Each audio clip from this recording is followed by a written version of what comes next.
In the name of God, through the ongoing slides, I'm going to talk about the concept of communicative competence, which firstly proposed by Himes to describe a person's knowledge of how to use language appropriately as a communicative resource.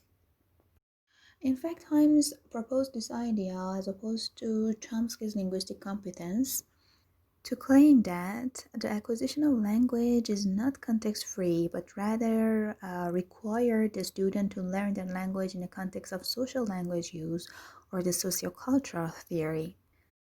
So in Himes' model, communicative competence includes the ability to use language for different communicative purposes, as well as the ability to use language that is appropriate to the context of its use.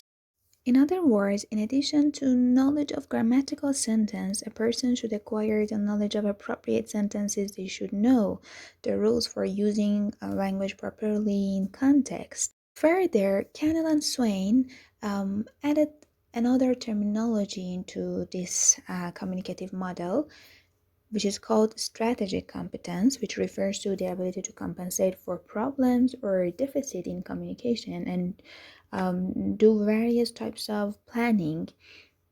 Further, they proposed another terminology, which is discourse competence, which refers to the ability to produce and interpret language beyond the sentence level into the context.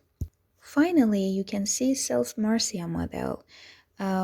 We can claim that in light of Celce-murcia's proposal, the focus of communicative competence research has become more social rather than linguistic.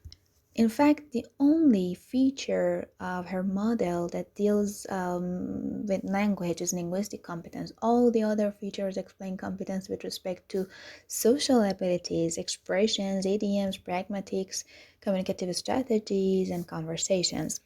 Celce-murcia, by supporting Himes' idea that communicative competence is the ability to use language correctly, appropriate to situations, and express suitable behavior in cultural contexts of communication, proposed a new concept, a new terminology into communicative competence, which is actional competence. It refers to the ability to comprehend and produce all significant speech acts, also modified two terminologies, sociolinguistic competence into sociocultural competence, the cultural background knowledge which is needed to interpret and use a language efficiently or effectively. Grammatical competence was relabeled into linguistic competence, not only grammatical rules but also sound system and lexicon are considered in this category. In fact, one of the important contributions of Celce-murcia was to specify that the various components of communicative competence were highly interrelated. There is a kind of interdependence among components of communicative competence. It was important to properly describe the nature of these interrelationships in order to fully understand the construct of communicative competence. As it is represented in Celce-murcia's model, there is a pyramid enclosing a circle, surrounded by another circle. The circle which is inside the pyramid is discourse competence, which is the core or central competence. The other 3 points of the triangle are the top-down sociocultural competence, the bottom-up linguistic competence, and actional competence. The arrows indicate that the various components are constantly interacting with each other and with the discourse component as well. This construct placed the discourse component in the central position. By discourse component, we refer to the lexicogrammatical resources, the actional organizing skill, and the sociocultural context, which all come together and shape the discourse. The circle surrounding the pyramid is a strategic competence, which refers to an available inventory of communicative, cognitive, and metacognitive strategies that allow a skilled interlocutor to negotiate meanings, resolve ambiguities, and to compensate for deficiencies in any other competences. About 10 years later, they proposed another diagram, another model to describe communicative competence specifically for language teachers as an attempt to give a more central rule to formulaic language as opposed to language as system, and also the paralinguistic aspects of face-to-face oral communication. So instead of the concept of actional competence in this new model, we have formulaic competence, which refers to those fixed and prefabricated chunks of language that the speakers use heavily in everyday interactions. And interactional competence in its parts refers to actional competence, conversational competence, and nonverbal or paralinguistic competence. If we go through details into different components, we can start with sociocultural competence, which refers to the speaker's pragmatic knowledge, that is, how to express messages appropriately within the overall social and cultural context of communication. This includes knowledge of language variation with reference to sociocultural norms of the target language. For example, I can say social contextual factors, the participants' age, gender, status, social distance, and their relations to each other, as well as a stylistic appropriateness, such as politeness strategies, a sense of genres and registers. Another concept is cultural factors, background knowledge of the target language group, major dialects, regional differences, and cross-cultural awareness. These are necessary components of sociocultural competence. In terms of discourse competence, as I mentioned before, here we deal with the selection, sequencing, and arrangement of words, structures, and utterances to achieve a unified spoken message. For instance, here we deal with cohesion, coherence, and generic structure. Linguistic competence, as the name shows, refers to phonological, morphological, and syntactic components. Now it's worth mentioning the new terminologies, formulaic competence, which, as I said, refers to prefabricated chunks of language that the speakers use. For instance, routines.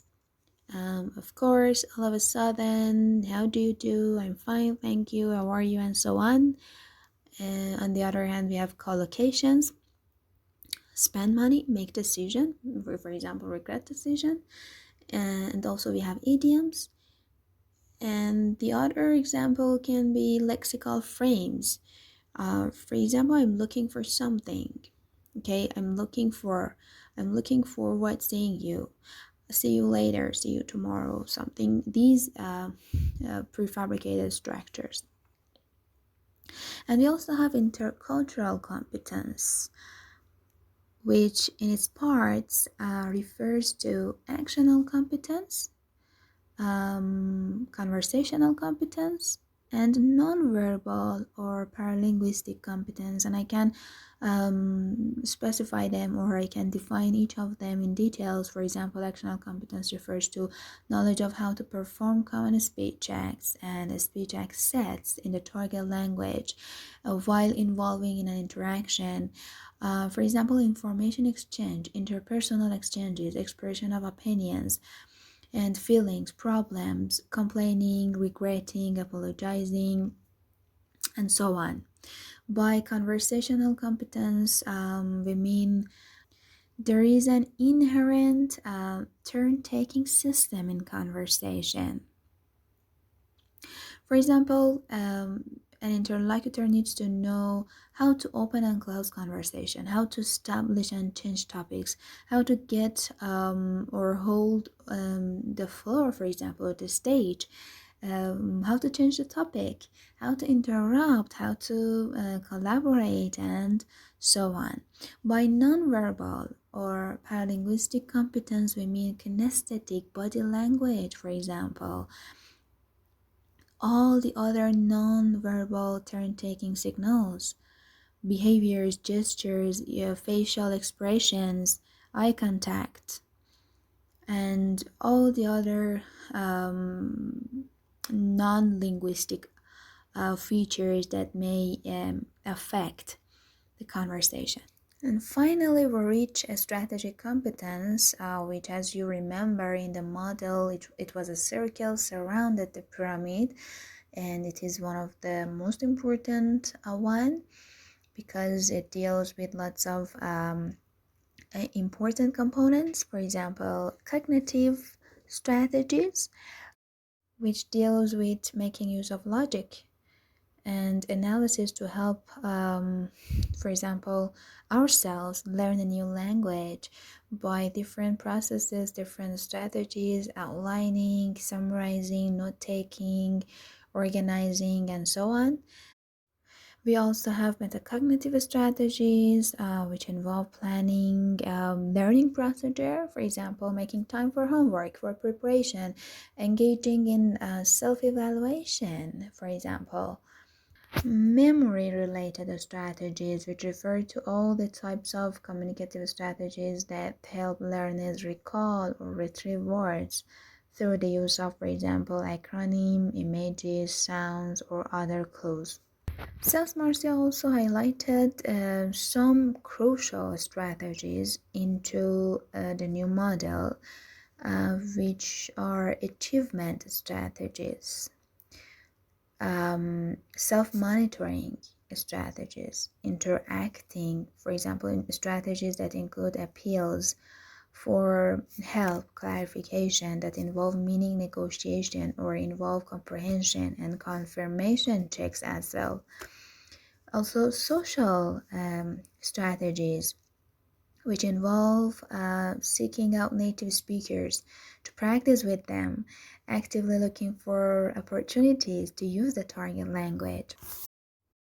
To sum up, this model represented that apart from linguistic competence, cultural anthropology, sociolinguistics, and other relevant areas of the social sciences and humanities must be taken into account in defining communicative competence.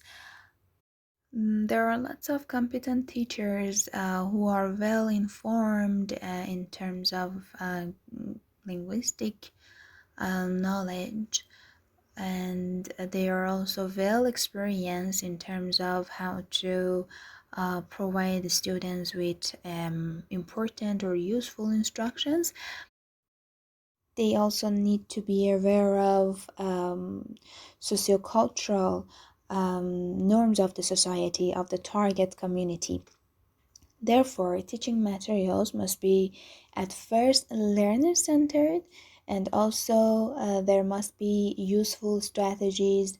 There must be enough communication opportunities while learning tasks to make a kind of interaction among students as pair work, group work, or role play in order to facilitate learning and in order to improve language learners' general communicative competence in this regard. I really appreciate your attention. Thanks for listening to my presentation.